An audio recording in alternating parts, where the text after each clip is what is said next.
supporter pack 1, and we gotta get familiarized with what all the alternate arts look like. Um, but yeah, it looks like we have water on the bottom and fire on the top.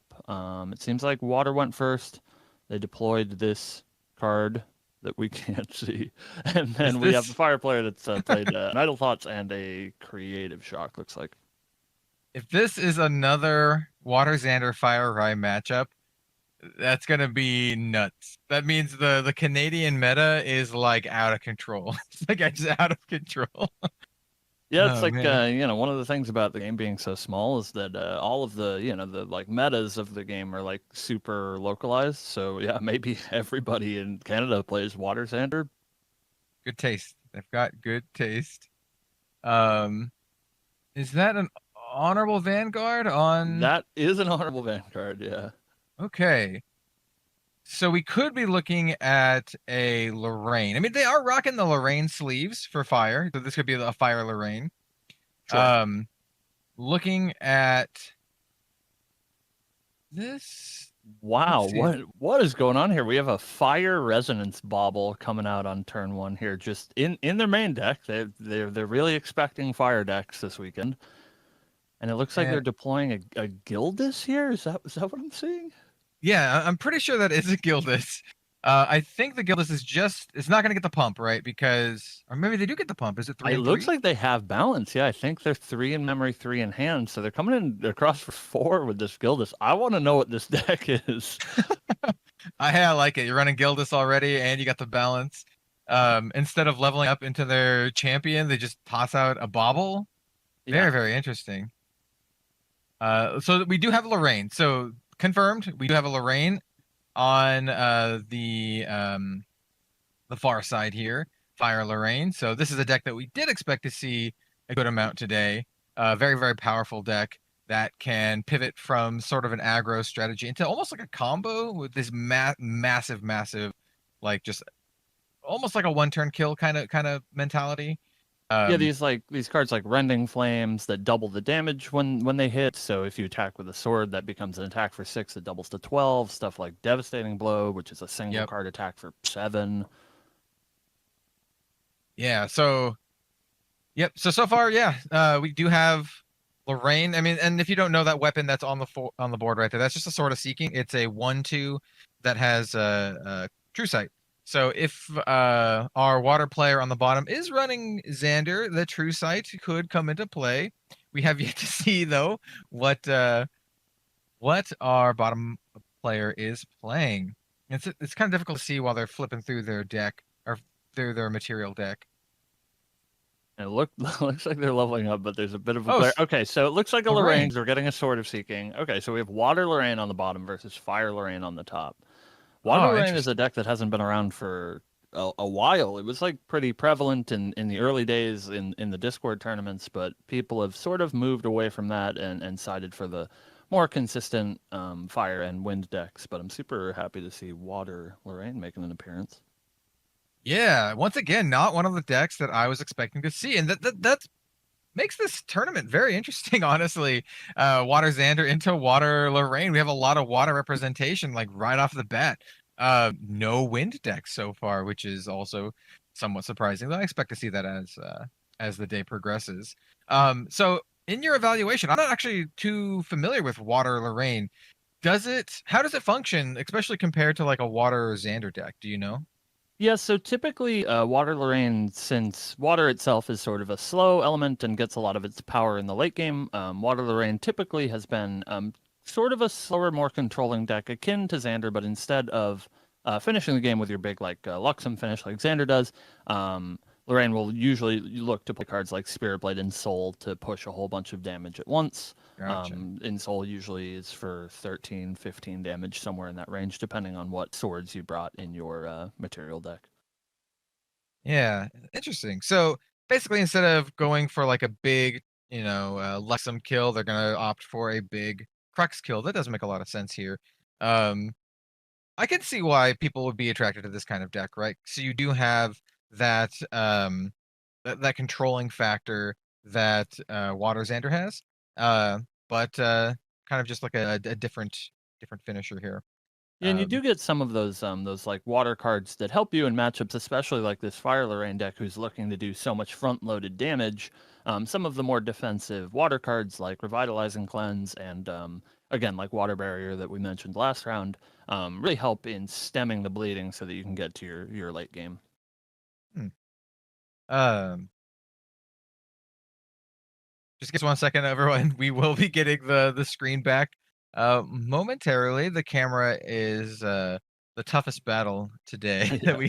that we need to overcome. But Producing streams like this is definitely hard work, and so of course we appreciate all the work that the folks at Red Riot Games are doing to put on the show for us. But technical difficulties are due to arise. There's really no avoiding it.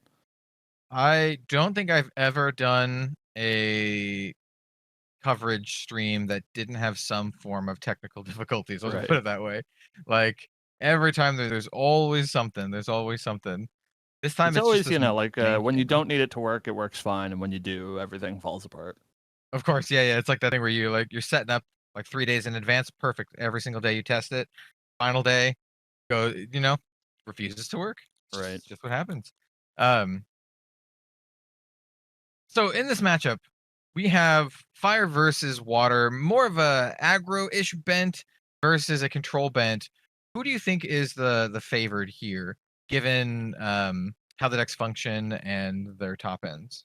I think Water Lorraine always has had the benefit that she's very consistent, but she sacrifices speed for that consistency. So I think it's really the onus is on the Fire Lorraine player to find their power cards, right? Stuff like Rending Flames to really push that damage before Water can get set up. So I think if we see a fairly aggressive draw from the Fire player, they can close it out. I assume that probably gets a little bit harder post sideboard if the water player is bringing in a little bit more defensive tools. But I would say the fire player is probably in the driver's seat, and it's their sort of game to if they can't control it, the water player will take over. Yeah, and I was just thinking while you were talking about that, the fire deck does have more of a, I don't want to call it a hard counter, but more of a very strong counter if the water player is running Nullifying Lantern, right? Lantern can put a dampen, pun definitely intended, on on the fire deck. For Uh, sure, yeah. Nullifying Lantern turns off Rending Flames, which is your easiest access power card in these Lorraine decks. So that certainly, they still have cards like Devastating Blow that are a one card 7, but those only turn on once you hit level 3. So that would give even more time to our water player to sort of set up. So hopefully they have that. They're packing that Nullifying Lantern in their main deck. But it looks like we see a Spurn to Ash in the graveyard of the fire player over there, so it looks like they're prepared to deal with any shenanigans. Interesting. Yeah, it also looks like at least champion level wise, we haven't advanced all that much. Water Lorraine is still level 1 here. They might be leveraging their material turns on materializing other things. We saw them use that on the resonance bubble earlier. Yeah, since they're such a efficient deck that wants to get all of the value out of their cards, they're not really looking to end the game fast. They're really going to try to use their materialize step to always get card advantage. So I don't think that they're going to look to push to level 2 if it's going to cost them resources. They're going to look to only level up when they have the floating memory, and otherwise get these things like Fire Bauble, Grand Crusader's Ring to sort of just generate card advantage. Speaking of leveling, here we have a big turn from Fire Lorraine. We go level 2 immediately into Dungeon Guide. Gonna go straight to level 3, 1 to 3 in, a single turn. This is a pretty big turn for Fire, leveraging a lot of cards from their material or from their memory here. Yeah, this might be the first time that we see the true Dawn of Ashes boogeyman of Spirit Blade Ascension if they're packing that package in Fire Lorraine, which usually they are. So we might we're gonna see them get their drawn blade back with their Spirit Ruler trigger, which is gonna allow them to draw a card, and we might see a lot more cards drawn this turn as well. Yes, yes, we do still have that level 2 Lorraine effect in effect. And in case you didn't know, if you're not familiar with it, she does gain for this turn her attacks get +2 and on kill draw a card, which is pretty good. We Yep. do have 2 allies that she could potentially kill and draw cards from. Um, Yeah, so a flame sweep here would be huge. And again, now we have Crux unlocked, and it looks like I see a Crux sight in their hand. I'm not sure if they have the aforementioned Spirit Blade Ascension, which would be really, really good here. But it looks like they're there's just, they've got plenty of options. They're thinking about what they want to do here. there's definitely a Rending Flames in their hand for sure. Yeah. Um, so here we have an attack. They're going to use their sword to just kind of clear up ally there, drawing a card. Not too bad. Keep in mind that Lorraine's attacks, once again, do get +2 for the entire turn.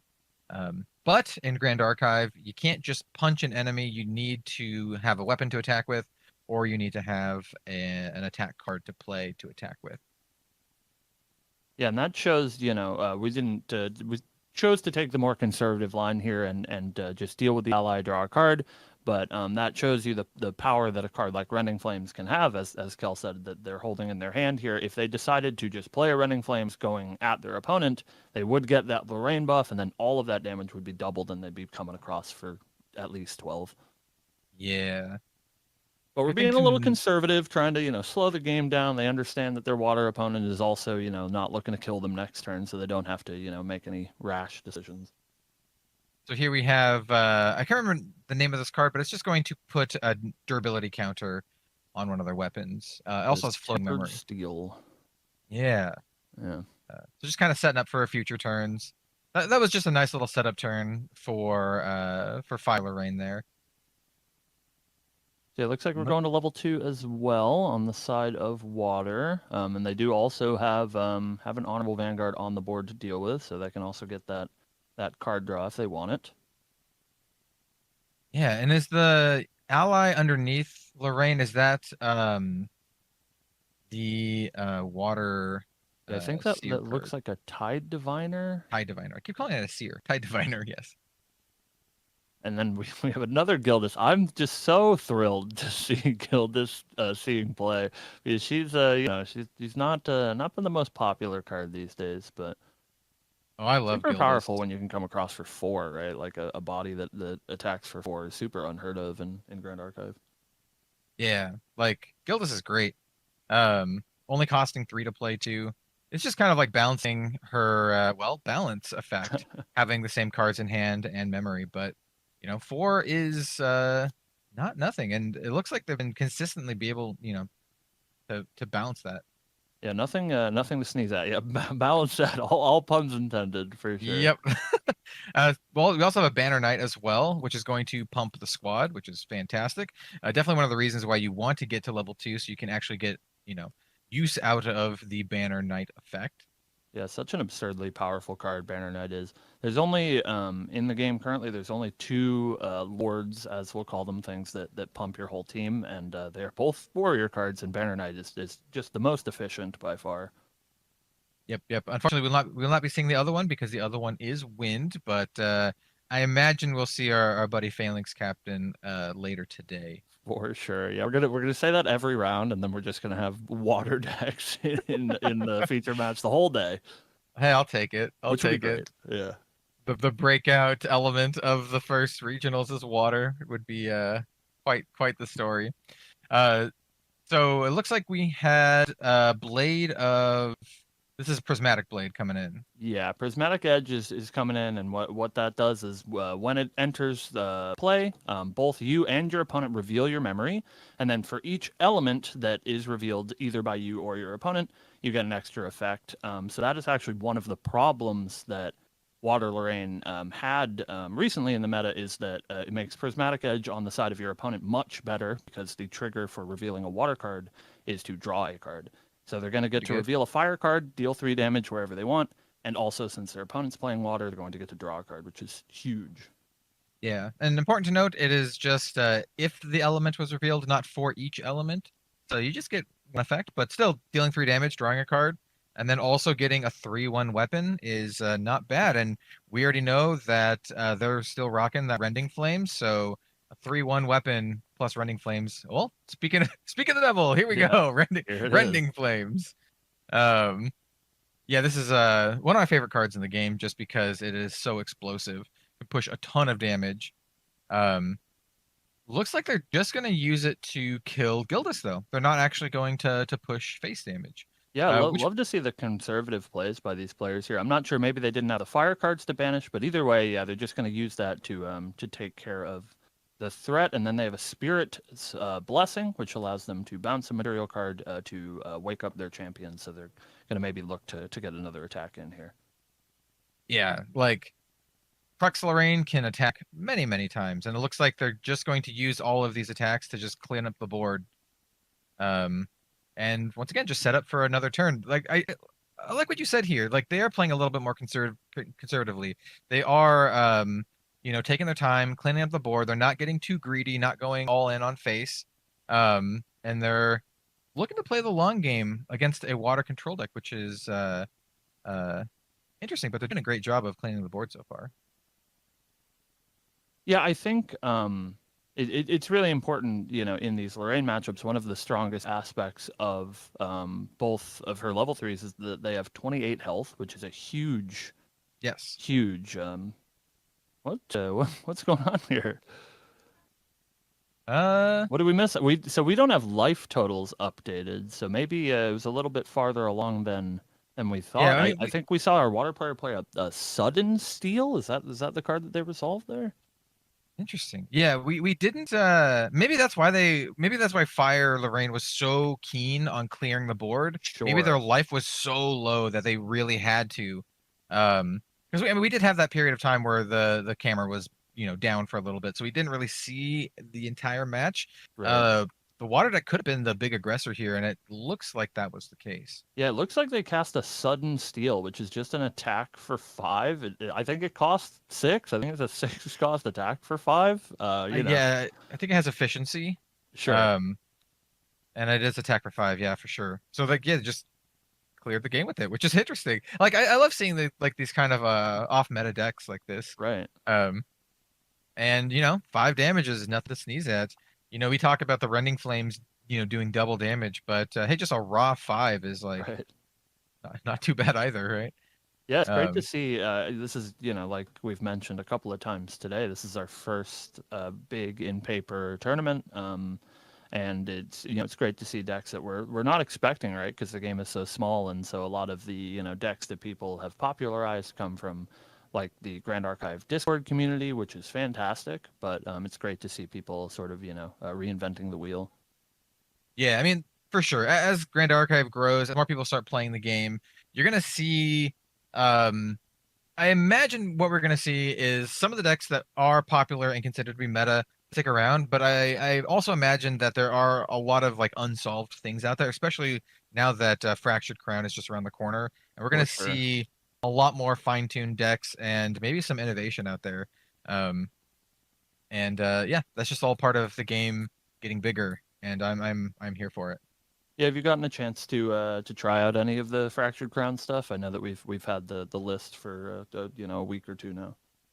I haven't proxied or played any of it yet, but I have theory crafted quite a bit.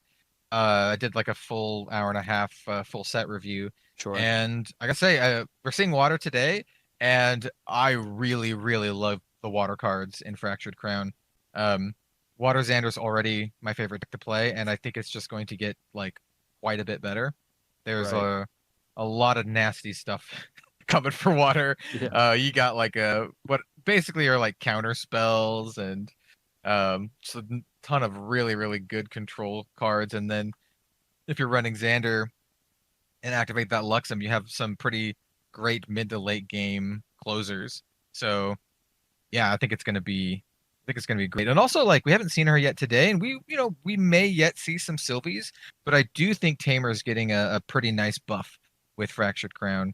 And I would very much like to see Sylvie perform well, because I know there's a lot of big Sylvie fans out there. Yeah, I think even though we've had Dawn of Ashes available to us for a few months now, it really is since it's such a small and growing game. I do truly believe that there is like unsolved decks out there, even in this format. So it would be great to see some Sylvie players represent. and hopefully do well. She definitely has, I think, the most uphill battle. I think that's not controversial to say in this this first set, but I do think Fracture Crown is a huge buff for the Tamer class as a whole. Yeah, I agree. There's a lot of stuff, and I can tell some of it's going to be quite strong, especially just giving your big animals and beasts the new keyword taunt, Taunt and is then so crazy. pumping their health. There's like so many ways to do that now, Mm, and some of these aggro decks, these low to the ground, go wide aggro decks where you have a lot of smaller allies. And to be honest, there's not a lot of big allies just in general in Grand Archive. These big, chonky taunts are gonna be an issue, I think, for a lot of right. people, for a lot of Yeah, decks. I mean, like we said in the last game, Gildas attacking for 4 is something that's like pretty unheard of. So, being able to have such big bodies on the board is really going to be, I think, beneficial for Tamer. But hopefully, those big bodies are beneficial for our water player in this match as well if they can resolve a couple more of those Gildases. Yeah, like one of the reasons why I like water so much, and this is one of we talked about this in the first round, is the allies you have access to are very, very powerful. We've seen the Tide Diviner already. We haven't seen too much of the Paladin, but I'm a huge, huge fan of the Paladin. Um, and then you have all of that leverage with just the raw amount of floating memory that you can have in a water deck, and things just kind of like flow very nicely, right? Yeah, and this is a great start for water. They love to see an Idle Thoughts on turn 1 sort of set up their draws, and we do know that our water player, I believe, is playing Sink into Oblivion. I think we saw that last game, and so they can sort of set up the top of their deck and decide where the floating memory is, so that they can get set up to go to level 1 and then 2. Yeah, for sure. I mean, floating memory is such a big deal in Grand Archive, so you always have to kind of pay attention to the amount of floating memory that your opponent has, how many cards they can leverage floating memory, so they don't have to waste cards or use cards from their hand.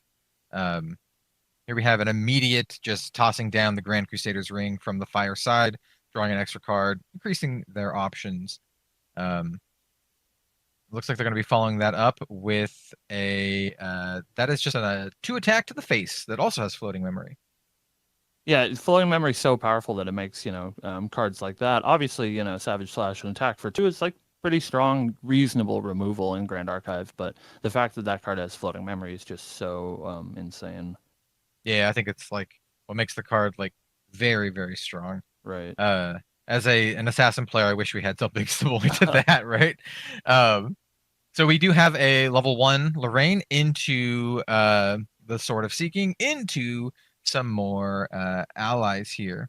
Yeah, it looks like Um, Gilda's coming in again. I think we are balanced, so she's coming in for 4, just getting so much value out of this Gildas. and then the other ally is I do believe, I can't remember the name of this card, but it is a warrior class bonus water ally, and I do believe the class bonus is floating memory, if I remember That correctly. is correct. I am searching the the index as we speak because I also can't remember the name of this card. It is Seafaring Mercenary. Yeah, she's a 1/4. She has floating memory in Warrior. 1/4 is like kind of annoying, right? Like Yeah, it's not easy to kill. Um, like doing 4 damage is a big deal, and then do you want to direct that 4 damage to a 1/4? I don't know. Um, Here we have just another kind of very standard Lorraine level up to 1, get your Sword of Seeking. The reason you get Sword of Seeking is just it's just a 1/2, right? It has 2 durability, so it's just a very efficient sword. Even if you don't make use of the True Sight, you can still get a lot of value out of this. yeah. For free, Um, just getting 2 attacks for 1 is huge. And we're gonna see our Fire Lorraine player develop a Hasty Messenger here, which is also oh, not love it. exactly card advantage, but it is card filtering. It allows them to on attack discard a card to then draw a card. So they're gonna fix their hand a little bit, get rid of cards they don't need. Ooh, get rid of a Rending Flames. What I really like so much about the Hasty Messenger is you can end up discarding cards with floating memory, right? And get just a lot of value out of that. Right. Yeah, you see that happen so often with like Tempered Steel, which is a card we saw last game that is like pretty innocuous, but the fact that cards like Hasty Messenger can discard it, Oh wow! So it looks like we went for a devastating blow, not at level 3, so just an attack for 3 to kill Gildas. And there was a Song of Nurturing played by our water player that gives all of your allies +2 health. Ooh, Looks like they're ready. that's They're ready for the Lorraine matchup. pretty clutch. I mean, like, I feel like a lot of people are entering this tournament with the impression that they're going to be playing against a lot of like wind and fire Lorraine. Right. Um, we see here our water Lorraine player just like really prepared with that fire resonance bobble. Like, we saw it first round or first game, so it is a main deck card for them or Yeah, the it pre looks like they sideboard walked card. into this tournament and they saw, a couple dozen Fire Lorraine players and like, all right, we're gonna, put a Fire Resonance Bauble in our deck. We're gonna play some Song of Nurturings to, get around the very powerful cleave effects once Lorraine hits level 2. Yeah, this reminds me of the old like TCG adage. It's like you either play the top meta deck or you play the deck that kills the top meta deck, right? Right. And this feels like they're really teching against all of the meta decks here, especially the fire shenanigans. You're right.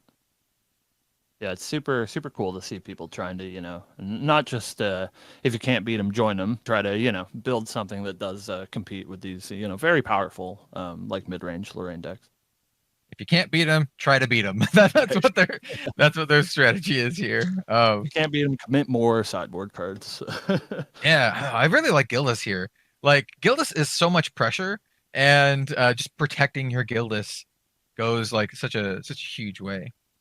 And we're gonna I see do believe a two freezing hail two cast here damage. by the water Yeah, player. That after the change that we got a couple of weeks ago to the way that wake up works, since you do not wake up your champion when you level up anymore, freezing hail has gained a whole lot of power here, where he's essentially locking down this Fire Lorraine player from even being able to level up and get value off of her level 2 because she's not going to be able to wake up. yeah. I do really like freezing hail here. Um, Once again, it does seem like a very meta dependent pick, Mm. and you know I do like decks like this. They analyze the meta. They're like, hey, this is what is going to work, and this is what I'm going to jam. You do have to dodge all the other off meta decks, right? But in this situation, we see it like paying off. Your odds are stacked in your favor if you're going to be playing against a field that is predominantly the decks that you're attacking against. Right. So here we have him pondering if he wants to use floating memory, which they do. Yeah, it looks like they're just gonna grab a drawn blade here, which is, Grand Crusader's Ring the Second. Just says on enter, draw a card if you're a warrior. So it's gonna use that to generate a little bit more card advantage. They have a huge hand. It looks like 8, 9 cards right now. Yeah, it really does feel like the aggro control side is, I don't want to say flipped, but we're seeing a lot of aggression out of the water player, which is both like surprising and very cool.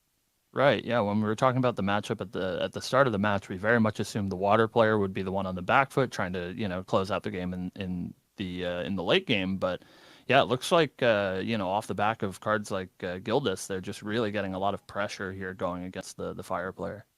Yeah, I really like. I would maybe even classify this as like I don't want to say a classic tempo deck, but it really feels like that, right? They're like, I'm gonna Right. play a threat, maybe a couple threats, and then just kind of slow you down, deal with what you're doing as I apply the damage and the pressure. And we saw that with the hail. Now we see that with just like the constant pressure. And that makes a lot of sense. For the last game, the first match that we saw, as to why the fire deck was so low coming back Right. from uh the blank screen. Yeah, the only thing that I think Water really needs to worry about here is once the fire player gets to level 2 and does have that very powerful +2 on Lorraine's attacks and on kill draw. So they did unfortunately lose their Gildas to some creatures. It looks like there's a Flame Rune Swordsman that helped out the Hasty Messenger and getting the job done, taking that Gildas off the board. Yeah, you really have to. Like, I think that's one of the big things here. Like, Gildas is such a big deal in this deck, especially with the Water Lorraine being able to consistently give her that +3 attack. Right. Um, Noted, like he could be rocking more Gildas like in hand or in memory. Gildas is a unique ally, which means you can only have one on the field at a time. So you can kind of just like chain your Gildises. Yeah, that would be just so backbreaking. Like if we look at, card economy, Gildas here has attacked for 4 twice, and then she took 2 attacks from the opponent to, deal with her. And then if, the water player goes over to their turn, just plays another Gildas, that'll be so backbreaking. Yeah. So we do have the level 2 Lorraine. It looks like he was very much considering a drawn blade for a minute, but just gonna go straight into the level 2. That makes sense. If your goal here is to draw some cards, you might as well do it while your opponent has some easy pickings. Um, Especially while you already have a sword on board and potentially an attack in hand. Yeah, and the thing that's worth noting here for both players is that unfortunately Water does have the worst access to a cleave attack in Title Yeah. Sweep. It has floating memory, which is cool, but it does cost 6, and there's no way to reduce that. So the Fire player can feel pretty safe about developing their board because they know that there's probably not a Title Sweep coming with the amount of cards that the Water player has in hand. Yeah, you basically, with the way Grand Archive currently works, is going to change in Fractured Crown with some reservable stuff. But you need 7 cards in hand to do the title Right. sweep, and I do believe title sweep only attacks for 1 as well. Yeah, It's that not is even like correct. a big attack. We do have a banner knight, which is great. Gonna pump that 1/4 into a 2/4. Do love me some banner knights. And looks like that may Yeah, it have looks like been that was the game. I game. think they just came across with enough damage. I think that Banner Knight, combined with both the Seafaring Mercenary and getting the +1 on Lorraine herself was enough to come in there for lethal. It looks like they got their level 2 Lorraine +2, and they just used that to go face. And